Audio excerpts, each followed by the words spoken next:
Hi everyone, welcome to lecture number 8 for our course EDUC2065, Professionalism, Leadership and Management in Early Childhood. The topic of today's lecture is the safety and supervision of children in early childhood settings. Please understand some of the content that we will be discussing in this lecture can be of a distressing nature. So we're going to examine how injuries are caused in early childhood and some of those leading causes. According to KidSafe, approximately 5,000 children in Australia each year need medical attention as the result of an accident. Injuries are the leading cause of death in childhood and one of the main reasons for children being admitted to hospital or needing medical attention. Most injuries in young children do not occur by chance or by bad luck. They are predictable and largely preventable. And what are the most common causes of death due to injury in children? The first cause is motor vehicles, as pedestrians or when they are riding their bike or a wheeled toy. Then drowning, either because children get into water that is too deep or they get trapped while their faces are submerged. Things like pools, spas, bathtubs, ponds, toilets even, buckets. They can drown in a very shallow amount of water, even just a few centimetres can be lethal. Then there are burns. Things like fireplaces, appliances, grills, or even chemical burns can cause injury and death in children. Suffocation, through plastic bags, children being trapped in chests, in bedding even, or when they aspirate small objects or choke or inhale those objects. Through falls, from stairs, furniture, play equipment, from windows. Poisoning, sometimes pain relievers or carbon monoxide, smoke from fire inhalation. Sometimes children can be poisoned through cleaning products or insecticides or cosmetics. Prevention of these injuries requires continuous awareness and implementation of risk management measures. Childhood injuries are most often attributed to environmental hazards, lack of appropriate planning and adult supervision, or a child's immature development. Conditions that are all manageable with improved knowledge and awareness. So early childhood teachers need to be able to anticipate, modify, and monitor the environment for injury prevention. Many issues need to be kept in mind if injuries are going to be prevented in early childhood settings. The level of training and knowledge of staff about child development and expectations and capabilities of each age group. Sometimes having developmental level safety checklists are important tools that might be used to manage the environment for risk. The level of supervision of children's play and activities. The ratio of staff to children to allow adequate supervision is also a factor. The range of toys and equipment used in day-to-day activities. And the safety of the environment. Things like the surfaces that children have access to, separation from traffic and other potential hazards. A hazard's anything in your early years setting that could cause harm either to people or to the environment. And a risk is the chance, however large or small, that that hazard could cause harm. There are a lot of links in these 5 dot points to the quality areas from the National Quality Standard. We can see some linked to the educational program and practice, obvious links to child safety, staffing ratios, and even governance throughout these dot points. In this course, we have explored the duty of care in previous weeks. We know that all educators or carers have a duty of care to provide a safe environment for children in their care, and we must be vigilant in complying with all guidelines in relation to duty of care. Teachers do have a professional and ethical responsibility to keep children safe. We assume a major role and responsibility for protecting the safety of children in our care. It's a particularly challenging task given the ages of children typically in early education programs, especially that those responsibilities are related to safety. The law does not require you to be perfect, but you must take reasonable steps to minimise the risk of accidents. Educators have a duty to take all reasonable steps to minimise the risk of injury to children, and failure to do so in an acceptable manner may be considered negligence. And we know that negligence is a breach of our legal duty to take care, which then results in damage to the claimant. Now, contained within this definition are those three key elements which must always be established for a successful action in the courts of negligence. So the first step, duty of care. Does the defendant owe the claimant a duty of care? Number 2, the breach. Has the defendant broken that duty? And number 3, damage. Had that breach caused damage of a legally recognised kind to the claimant? Negligence often results from questionable safety practices and management. For legal purposes, they're divided into two categories. The first is when a teacher fails to take appropriate precautionary measures to protect children from danger. Things like inadequate supervision, allowing children to throw rocks, or allowing a child to be bullied, etc. The other form is when the actions or decisions of a teacher put children at risk. For example, transporting children in a private vehicle that's not insured, or having unsafe electrical equipment available to those children. We can see here in this slide those three elements of negligence: the existence of duty of care, the breach of that duty of care, and the damages caused by that breach. A breach of duty of care is when someone does not act in a way or provide an appropriate standard of care to someone that they have a duty of care towards, and then they've breached their duty of care. If you've not done something or have done something that you should not have done, and this action or lack of action results in harm or injury to a child in your care, and it can be proven, then you've breached your duty of care. For damages, if the required standard of care is not exercised and the duty of care is breached and causes damage, then the person who has been negligent can be sued. This can be physical damage or it can be psychological damage. Okay, so we're going to have a couple of scenarios, and it's going to be up to you just to have a little think as we go through these dot points about whether or not there has been a breach in the duty of care. So the first scenario we have is you have allowed children outside, they do not have sunscreen on, and they do not have hats, and they got sunburnt. So the question to you is, has there been a duty of care breach? Have a little guess, and let's see if you're correct.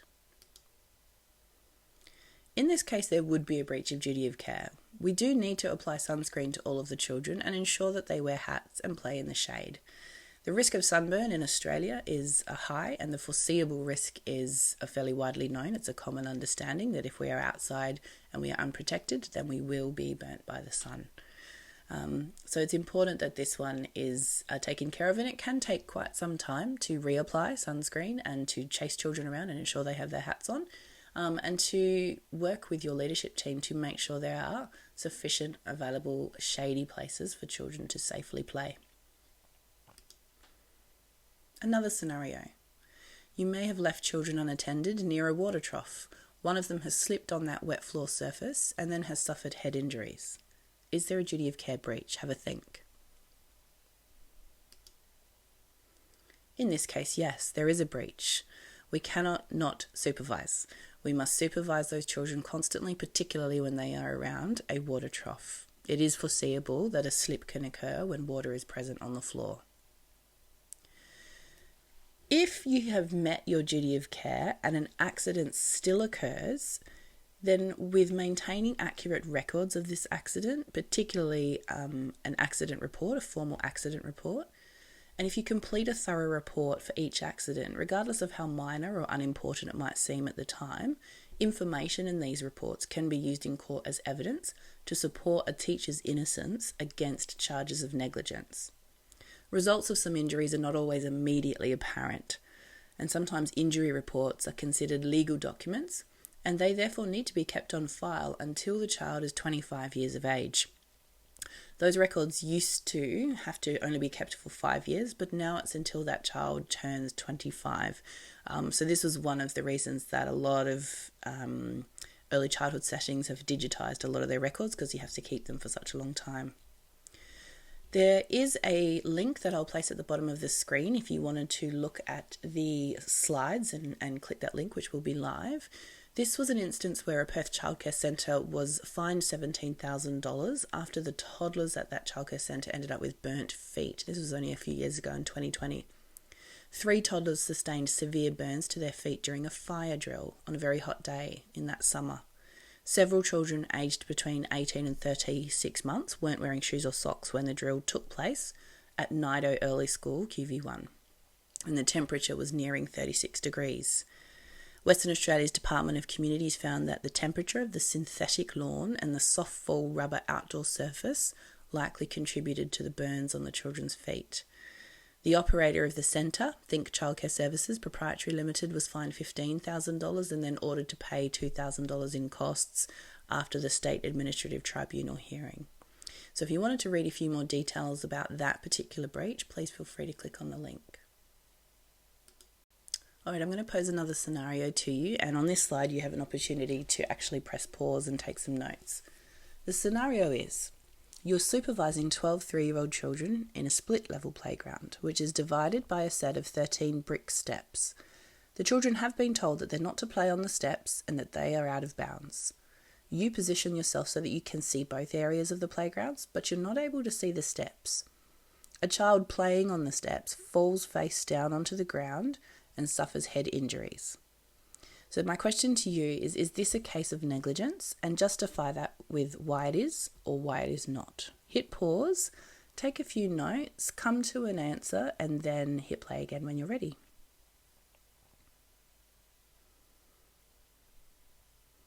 Okay, hello.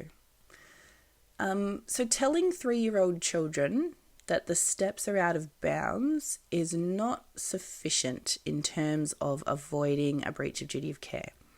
This is a foreseeable risk, and the foreseeability is evident because the childcare provider has told the 3-year-old children that the steps are out of bounds. Now, you would only tell them that they're out of bounds if you recognise that there was a risk inherent in those steps.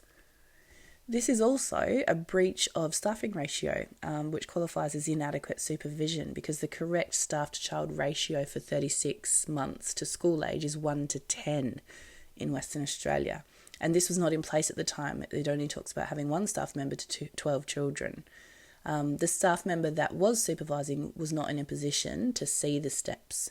And that's one of the reasons why we do have those ratios, is to ensure that there are enough staff members to actually meet our supervision requirements. So in this case, yes, duty of care was owed. Yes, duty of care was breached because of the failure to provide adequate supervision and failure in the duty to provide a safe environment. And the damages, those head injuries, were caused by that breach. So in this case, the case for negligence has been met. So this is a case of negligence. I hope you were correct. Okay, so how do we go about actually actively preventing injuries wherever possible? The very nature of childcare and children at play means that accidents are sometimes unavoidable. In order to provide an environment which minimises risk to the health and safety of children in their care, staff must remain vigilant, ensure children are supervised at all times, and conduct regular inspections of their childcare premises to identify any potential hazards inside and out. Doing these things will assist in reducing the number and severity of incidents, and it also helps in the defence of an allegation of negligence if it is made against the centre. Okay, this slide offers you a moment just to process the information that's been coming at you. The question says, how does the developmental level of children affect the risk for injury? So have a think about very young children. How does their developmental level at any given stage affect the risk for injury? Hit pause when you're ready, take down a few dot points, and then come back.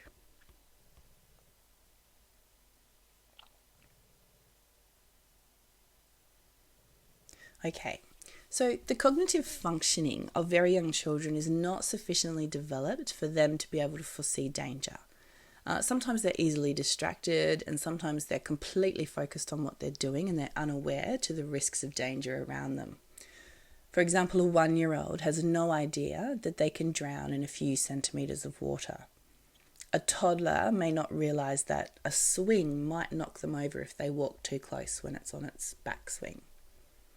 A 4-year-old may not realise that they might be injured if they jump from a height. Even a 10-year-old may know the road rules, be aware of the road rules, but then forget them if they're focused and running after a ball.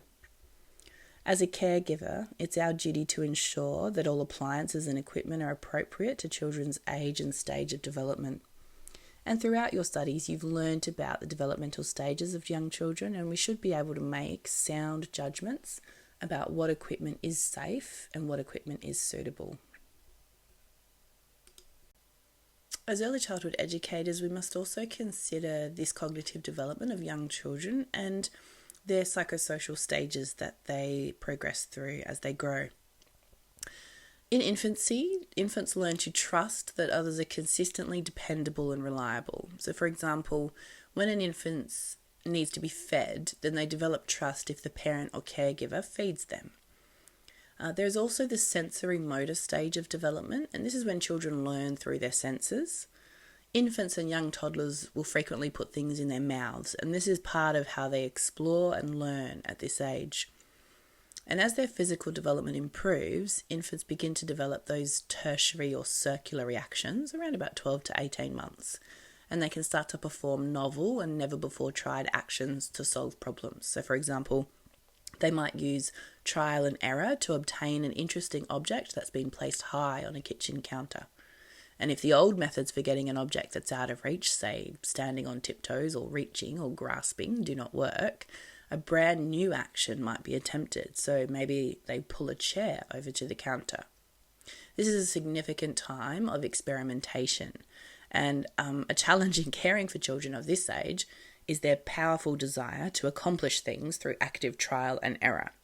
So parents of toddlers are actively, consistently and vigilantly keeping their children alive because they are taking all of these risks through experimentation and they do not understand the inherent dangers of some of their actions.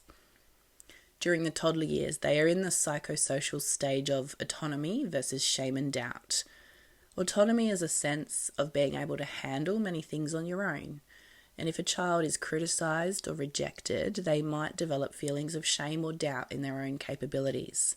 So promoting self-sufficient behaviour helps children to develop autonomy. We need to allow time for young children to experiment, but within safe boundaries. In the preschool years to 5, that initiative versus guilt stage comes into play. Initiative is independence in planning and undertaking activities. When parent and caregivers discourage activities that require initiative, then a child may develop guilt about their own needs and desires. So we have to be mindful to create a safe environment but encourage independence, initiative and autonomy in children. Other things to consider in psychosocial stages of development in children is that because of developmental factors that limit children's physical, cognitive and emotional abilities, they are prone and vulnerable to injury. At pre-operational stage, children are perception-based thinkers. Perception-based meaning they rely heavily on the feel, touch, smell, taste, sound and appearance of things. They are unidimensional thinkers. Preschoolers tend to focus on only one characteristic of an object or on one feature of a problem at a time, and they are said to centre on one idea. There's also this notion of irreversibility. Piaget noted that children have difficulty reversing the direction of their thinking. So, for example, when you're taking a walk, preschool children cannot easily retrace their steps back to the starting point.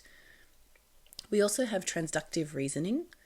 This is when children might make the wrong assumptions in cause and effect relationships. They might think that their actions have caused completely unrelated consequences. So, for example, a child who gets into trouble for running towards a busy road, who then later stumbles and hurts their knee, might believe that because they had a naughty act of running towards the road, that made them fall later on. Teachers will also find information about children's development helpful for planning their environments, preparing learning activities, selecting appropriate play equipment, establishing rules with children, supervising their learning and their play experiences, and developing safety programs. When we're caring for very young babies and infants, we have to understand that they are totally dependent and they're therefore very vulnerable to injury if they're not carefully monitored. Human babies are unlike animals in that they cannot stand or move around or feed themselves from birth. They need to be kept safe in terms of their physical well-being, but also their social and emotional well-being. Feeling safe means they can relax and enjoy exploring their world. They can grow in independence and skill and knowledge. And when this happens, that in turn feeds their self-esteem. Toddlers are also vulnerable and they rely on responsible adults to care for them. So because they're vulnerable and they rely on adults, they are at the highest risk for sustaining life-threatening injuries and medical emergencies without those responsible adults in their lives. One of the major risks that infants can encounter is sudden infant death syndrome. Early childhood educators should use protective and preventative measures to reduce the possibility of a child being at risk of SIDS. This can include things like making sure babies are put to sleep only on their backs, having minimal loose bedding around their sleeping environment, and other factors.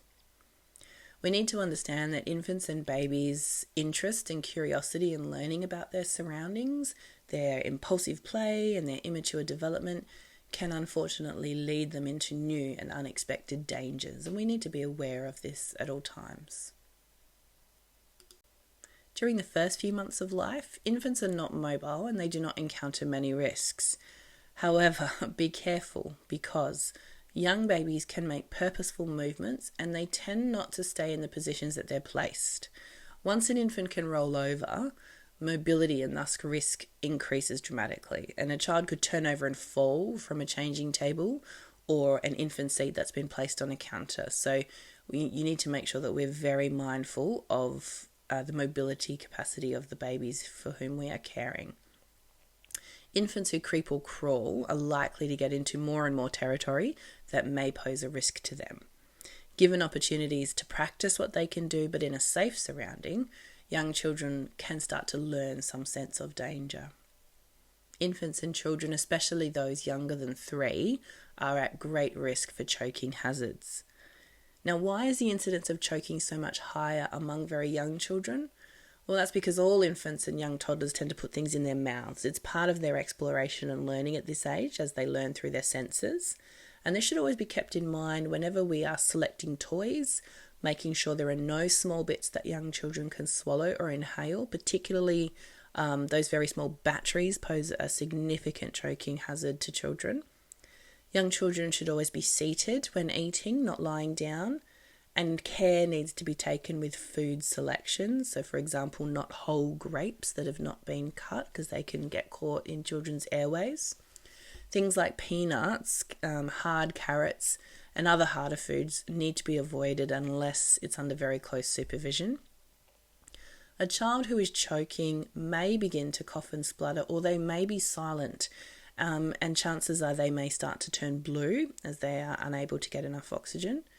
We need to tip the child's head down so that the coughing may dislodge the object if they are coughing, and slap the child firmly on the back between their shoulder blades and immediately call for medical assistance. It's essential that early childhood teachers be informed and be vigilant and follow sound safety practices to prevent such choking tragedies. Very young infants and toddlers can start to pull up their bodies and in that process of beginning to learn to walk, and it's a tremendous achievement for them. They fall down a lot while they're doing that and they're very unsteady.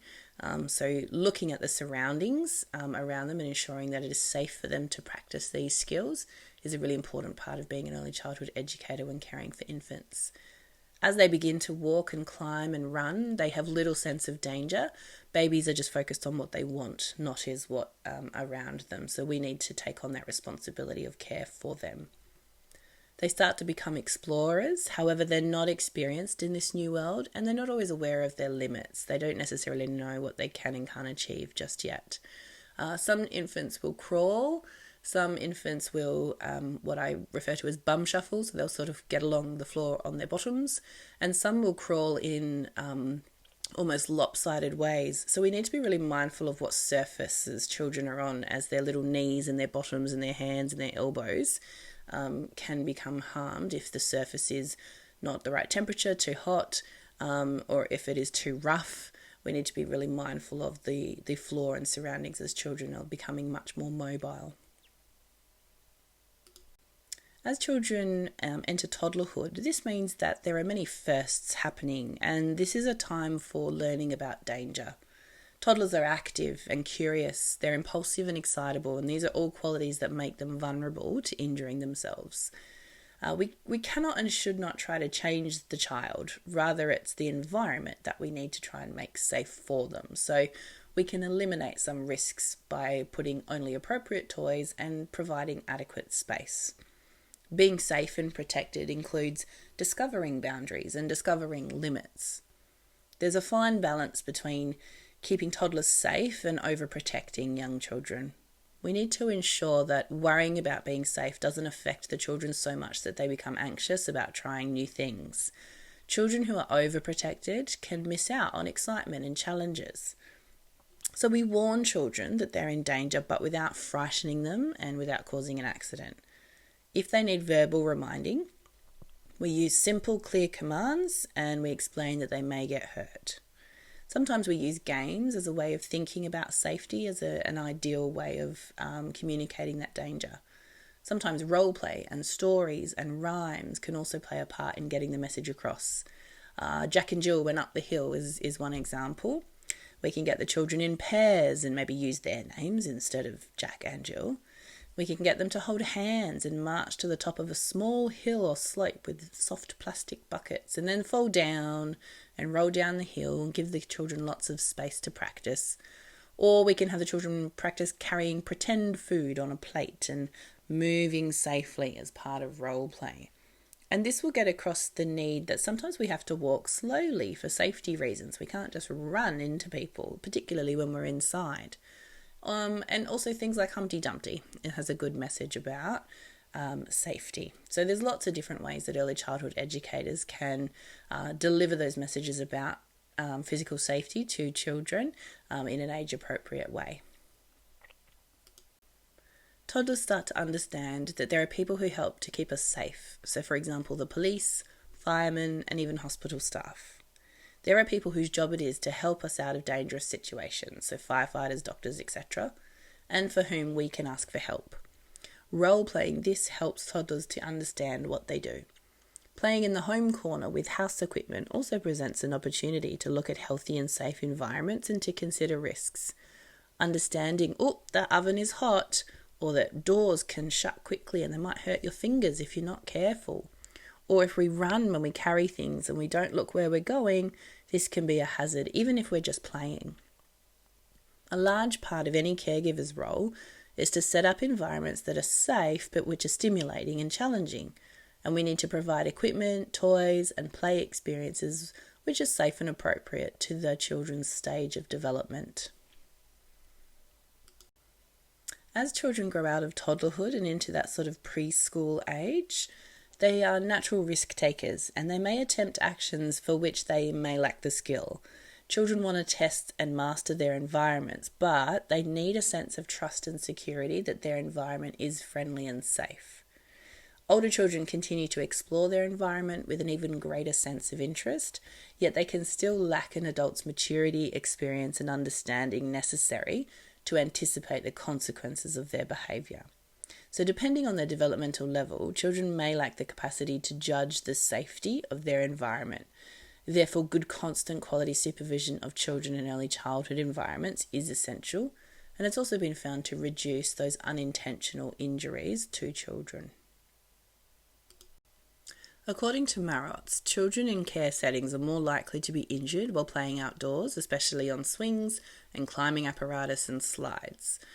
This is why some states no longer permit slides on new playgrounds, whereas when children are at home, they typically experience a higher rate of injury indoors, particularly in the kitchen and the bathroom areas.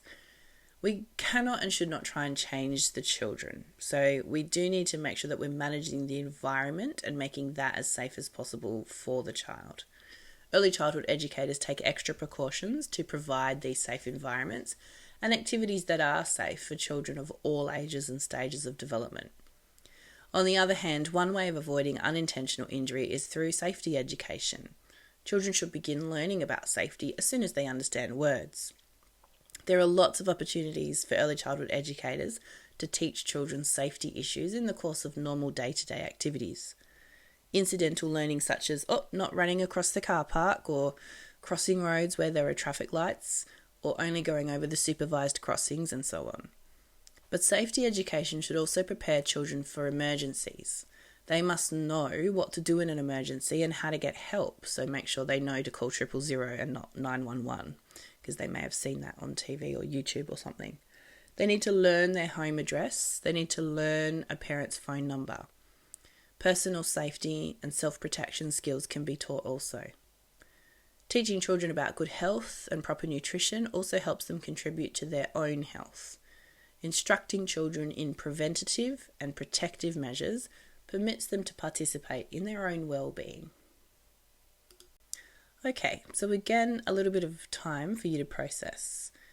There's a question here that I'd like for you to jot down as many different responses to as you possibly can and then come back. So the question says, what are some things that may contribute to accidental injury? Thinking about early childhood. So hit pause and just maybe think about some things that may cause accidental injuries to young children.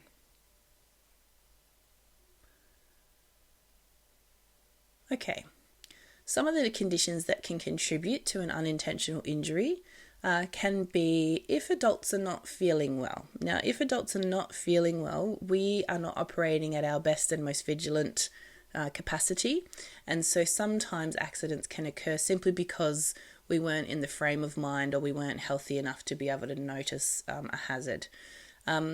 Likewise, if adults are angry, the types of supervision in our brain processing when we're angry can stop us from actually identifying hazards if we are still responsible for children. So monitoring our emotions, making sure that we are healthy is really important to be able to ensure the safety of children under our care.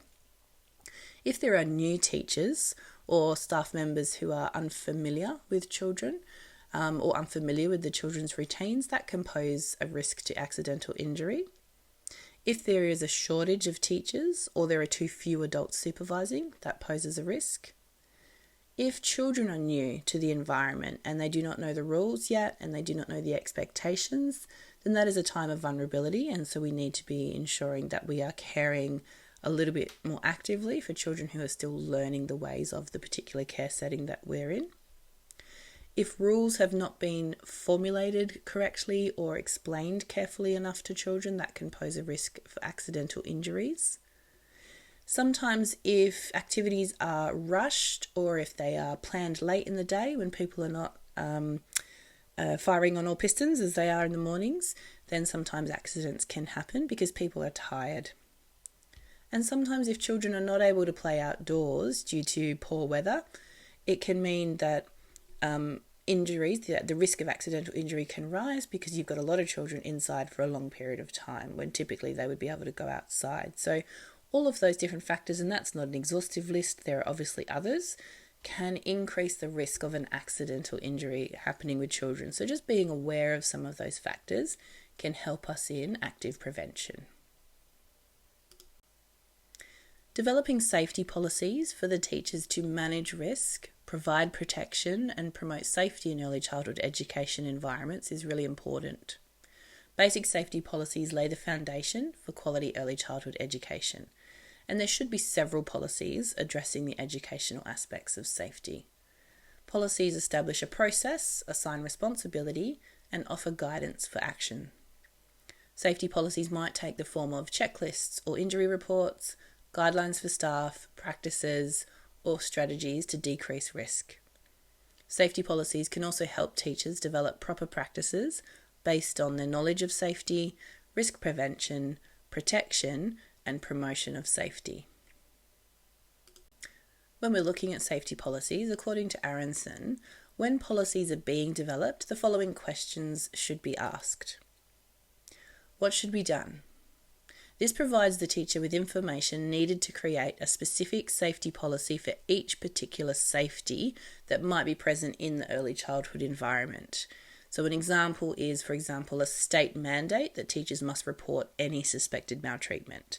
The teacher then creates a policy for dealing with how, when, and where to make a report of suspected maltreatment. What process will be followed? This helps the teacher understand how the policy should be carried out. So the process explains when and perhaps where an action should be performed. The teacher should be aware of what safety hazards exist in both the indoor and outdoor environments.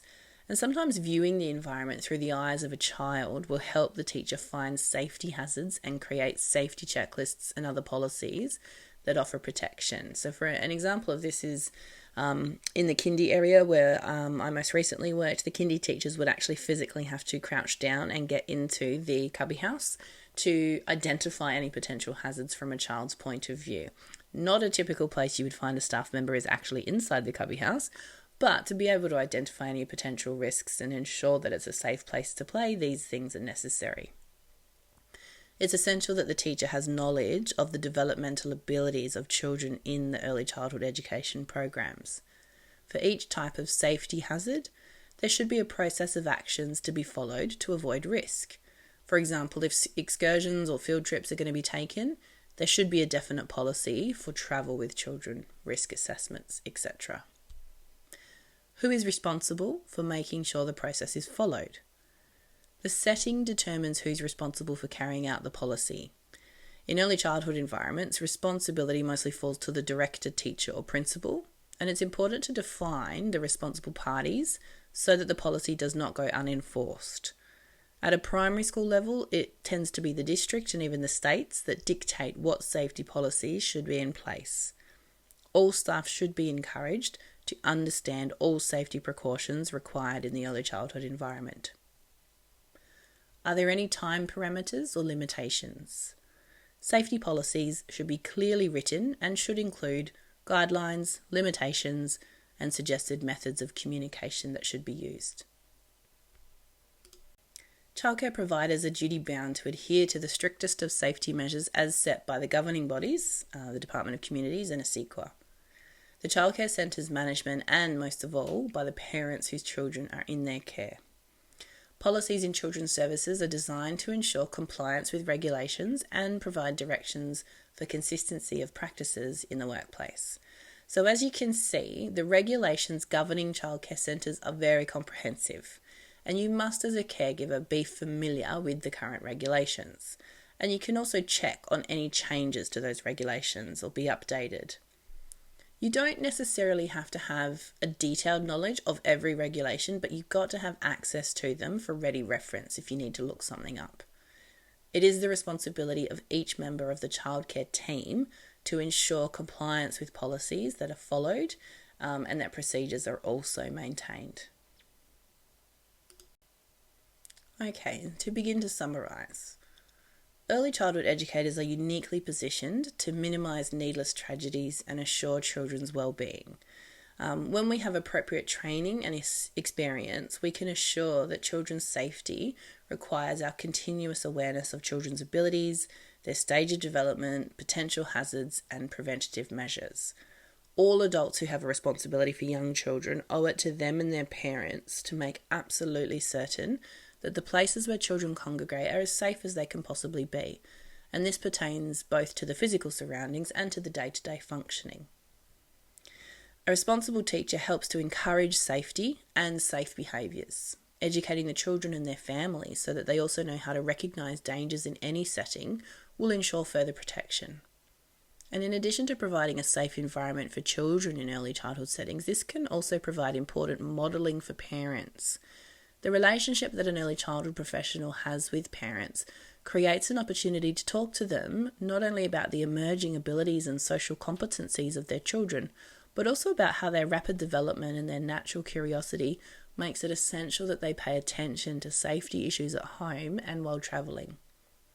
Sometimes though, despite adults' best efforts, it is not possible to prevent every childhood injury. Some circumstances will be beyond a teacher's or parent's ability to control. For example, a toddler bumping into a table edge or an older child letting go of a climbing rail. Managing safety risks involves 3 basic steps. 1, identify the hazard. Note down any hazards that might cause illness or injury, like faulty or damaged equipment or wiring or access to chemicals, infections, sun exposure, trip and fall hazards, and even poor sightline for supervision. Number 2, assess the risk. Determine how dangerous these hazards are. And number 3, control the risk. Take action to reduce the risk to an acceptable level. The number and seriousness of injuries can be significantly reduced when basic safety principles are followed. So by having advanced planning, looking at the environment, looking at the activities, examining the toys, etc., can assist in reducing that risk. Having established rules, what's acceptable and what isn't. Rules should be stated clearly and in terms that are simple for even very young children to understand. And rules must be enforced consistently or children will learn that the rules don't have any meaning. Quality supervision. Teachers have many responsibilities. Their supervisory role is beyond question one of the most important. Children depend on responsible adult guidance for protection as well as for learning appropriate safety behaviour. We must never leave children unattended. And safety education. One way of avoiding unintentional injury is by providing safety education. Children can begin learning about safety when they understand words, and incidental learning might occur, but specific safety education should also prepare children for emergencies and knowing what to do in an emergency. Okay, and that brings us to the end of today's lecture. I will see you all tomorrow in the tutorials and we will begin our series of presentations for the coming weeks. And thank you again for your time. See you, everyone.